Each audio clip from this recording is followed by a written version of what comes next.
ये देखने वाला हूँ कि क्या ये बोट आगे बढ़ती है या फिर नहीं। और फिर मैं 4000 मील की यात्रा करके इक्वेटर पर जाऊंगा।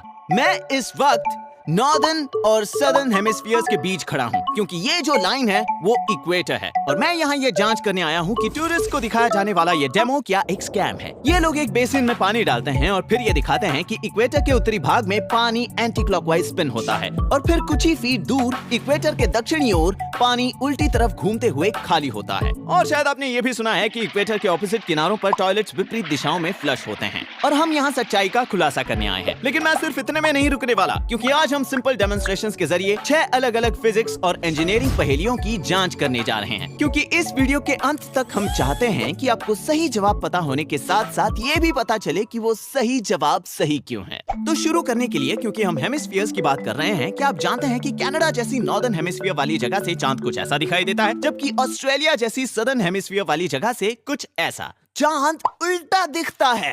और इस मजेदार फैक्ट को जानने से भी ज्यादा मजेदार है इसके पीछे का कारण जानना। अभी बताता हूँ कि क्यों। जैसा कि हम सब जानते हैं, पृथ्वी एक स्फीयर है।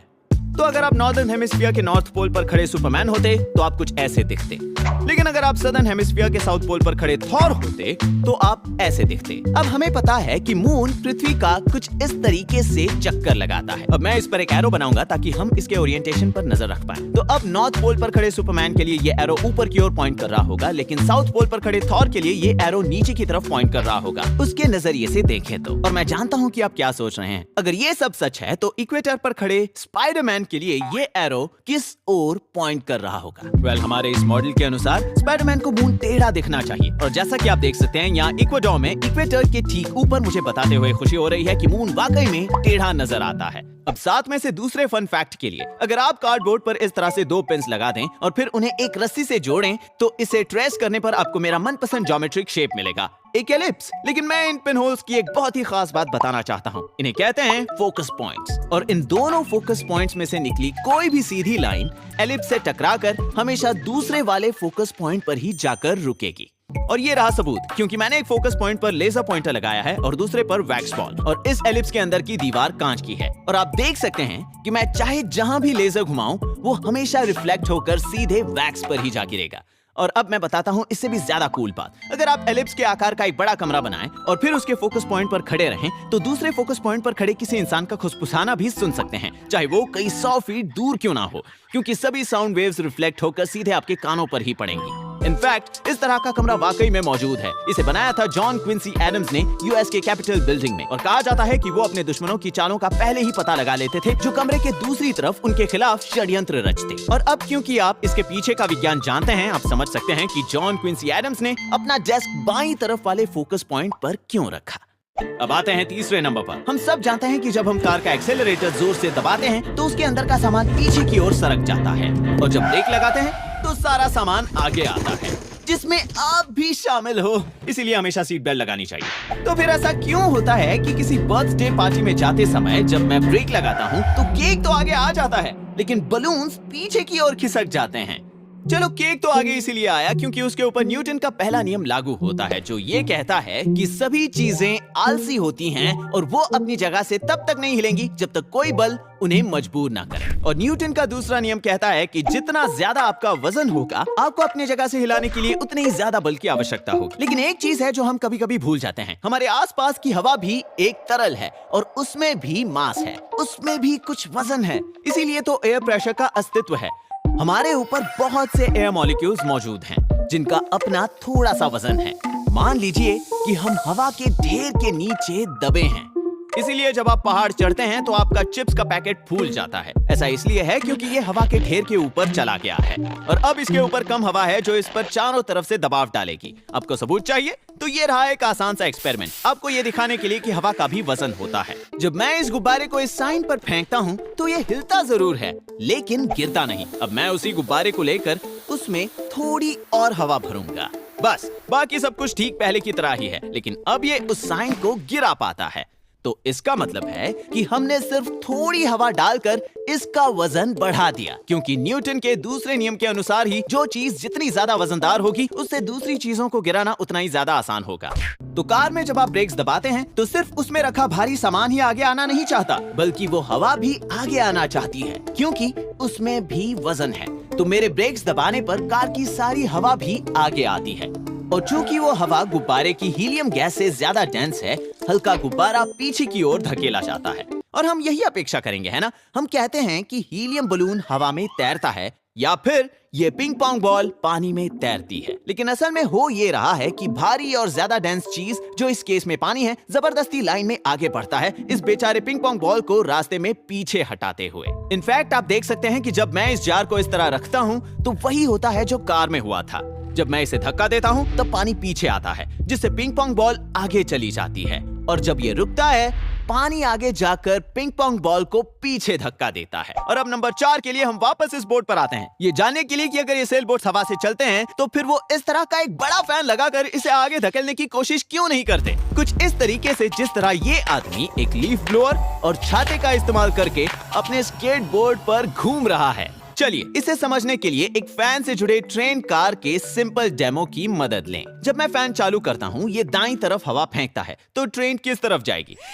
ये बेशक बाईं ओर ही जाएगी, क्योंकि फैन हवा को पीछे धकेलता है, जिससे ट्रेन पर एक विपरीत बल पड़ता है, जो फैन के द्वारा लगाए गए बल के बराबर होता है। जिस तरह एक विमान का प्रोपेलर हवा को पीछे धक्का देता है ताकि विमान आगे बढ़ सके। ये मेरे स्केट बोर्ड पर खड़े होने से अलग नहीं है। जब मैं तरबूजों को बाईं ओर धक्का देता हूँ तो वे मुझे पीछे धकेलते हैं और मैं दाहिनी तरफ लुढ़क जाता हूँ। नेट, फिर से? तो अब चलिए यहाँ एक ईंट रख देते हैं ताकि ये कार हिल ना पाए, और फिर एक दूसरी कार जिस पर सेल होगी। अब जब मैं फैन ऑन करूंगा तो ये किस तरफ जाएगा? बेशक दाहिने तरफ, क्योंकि तेज बहती हुई हवा सेल से टकराती है, जैसे इसे ढेर सारे छोटे छोटे तरबूज धक्का दे रहे हों। तो अब अगर हम ईंट हटा दें और ये कार बाईं तरफ जाना चाहती है और ये दाहिने तरफ, तो क्या होगा अगर हम इन दोनों को जोड़ लें? कुछ नहीं, क्योंकि इन दोनों पर बराबर का बल लग रहा है, क्योंकि ये दोनों विपरीत दिशा में जाना चाहते हैं, वो भी एक ही बल के इस्तेमाल से। एक फैन बोर्ड को आगे बढ़ा सकता है, आपको बस सेल को हटाना होगा और फैन का मुंह दूसरी तरफ करना होगा। लेकिन अगर आप इतना कर ही रहे हैं तो आप उसी फैन को लेकर पानी में डाल सकते हैं, जहाँ पानी जैसे भारी तरल को धक्का देना हवा के मुकाबले ज्यादा आसान होगा। बिल्कुल सही समझे, बोट प्रोपेलर्स भी यही करते हैं। और जब मैंने इसे असल जिंदगी में टेस्ट किया, जैसा कि आप देख सकते हैं, मैं कहीं नहीं जा रहा। तो अगर खुद ही नैया पार लगाना सच में नामुमकिन है, तो उस आदमी का क्या जो अपने लीफ ब्लोअर और छाते की मदद से स्केट बोर्ड पर सवार था? मैंने उसकी तरकीब आजमा के देखी और कहना पड़ेगा ये काम तो करता है।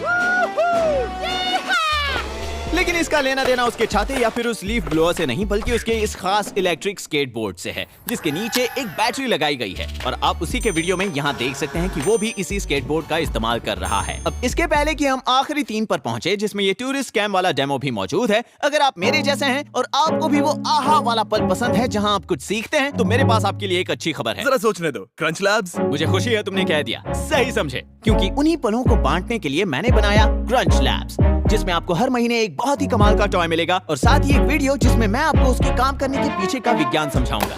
मार्क के अपने मुंह से नहीं कहेगा, लेकिन ये नासा और एप्पल में काम कर चुका है। आपने ऐसा महान इंजीनियर पहले कभी नहीं देखा होगा, और इसने खुद ये बॉक्सेस डिजाइन किए हैं ताकि ये आपको वो सब कुछ सिखा पाए जो ये जानता है। हमने एक वाटर गन बनाया था और इसमें एक नोजल है जिसे घुमाने पर वो उल्टा गन चलाने वाले पर ही पानी फेंकता है। मतलब कमाल है। तुम भी मेरे बॉक्सेस के प्रैंक में कई बार फंसे हो। जानता हूँ, मुझे लगता है ये तो अगर आप मिस्टर बीस्ट को प्रैंक करना चाहते हैं और साथ ही वो आहा पलों के मजे उठाना चाहते हैं, ये काम कर गया। तो अधिक जानकारी के लिए जाइए crunchlabs.com पर। अब 5वें नंबर पर है वो सबसे क्रेजीएस्ट फैक्ट जो मैं जानता हूँ। मान लीजिए मैंने रस्सी को पूरी पृथ्वी के इर्द गिर्द बांधा है, लेकिन मुझे अभी अभी पता चला कि इसे जमीन से करीब 1 फीट ऊपर होना चाहिए था। तो अब सवाल ये है कि ऐसा करने के लिए मुझे और कितनी एक्स्ट्रा रस्सी की जरूरत पड़ेगी? अब आप सोच रहे होंगे कि 2 गुना या फिर 3 गुना, लेकिन क्या होगा अगर मैं आपसे कहूं कि आपको सिर्फ इतनी ही एक्स्ट्रा रस्सी खरीदनी होगी? Exactly 6.28 feet. जरा सोचिए, इस बारे में पृथ्वी का सर्कमफेरेंस 131 मिलियन फीट है और आपको सिर्फ इतनी ही रस्सी और चाहिए होगी इसे जमीन से 1 फीट ऊपर उठाकर पूरी पृथ्वी को बांधने के लिए। और हैरानी की बात तो ये है कि अगर हम ऐसा एक बास्केटबॉल के साथ करें तो भी हमें उतनी ही एक्स्ट्रा रस्सी लगेगी। और इसके पीछे का मैथ 8th स्टैंडर्ड के अलजेब्रा जितना ही सरल है। यहाँ जैसे कि आप देख सकते हैं, दोनों साइड का रेडियस कैंसिल हो जाता है। इससे कोई फर्क नहीं पड़ता कि आप कौन से साइज का सर्कल ले रहे हैं, आपको जवाब हमेशा 2 पाई ही मिलेगा, यानी ठीक 6.28 फीट लंबी रस्सी। लेकिन अगर आपको मैथ मैथ नहीं पसंद तो चिंता मत करो, क्योंकि अगर आप पृथ्वी को एक स्क्वायर समझें तो सारी बात क्लियर हो जाएगी। ऑब्जेक्ट किस साइज का हो इससे कोई फर्क नहीं पड़ता। तो अगर मैंने शुरुआत इस रस्सी से की और फिर उसे 1 मीटर हवा में उठा लिया तो हर कोने में मुझे सिर्फ 2 फीट एक्स्ट्रा रस्सी की जरूरत पड़ेगी, यानी कुल मिलाकर 8 फीट। और अगर आप ये बास्केटबॉल वाला एक्सपेरिमेंट अपने टीवी पर करें तो भी आपको यही रिजल्ट मिलेगा।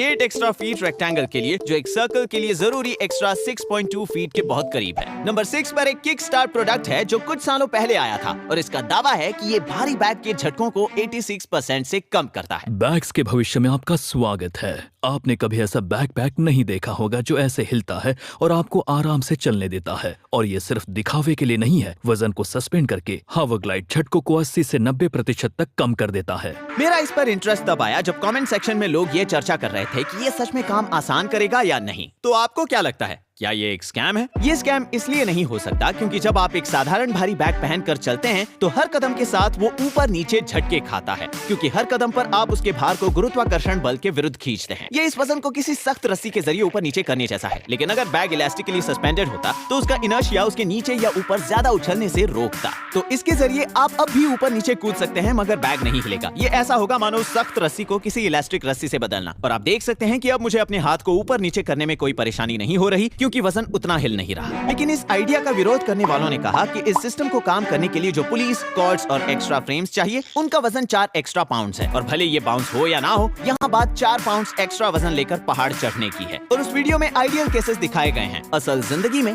ऊबड़ खाबड़ रास्तों पर सफर इतना आसान नहीं होगा। और मुझे लगा कि दोनों ही बातें अपनी अपनी जगह पर सही हैं। तो क्योंकि मैं वैज्ञानिक विधि में विश्वास रखने वाला इंसान हूँ, मैंने अपने लिए इसे मंगाया और फिर कुछ मील हाइकिंग करने निकल पड़ा, जहाँ मैंने इस हाईटेक बैग की तुलना एक साधारण बैग के साथ की, दोनों बैग्स में बराबर वजन रखकर। अब तक तो मुझे ये पसंद नहीं आया। लग रहा है जैसे ये मुझे पीछे खींच रहा है। जॉगिंग करके देखता हूँ।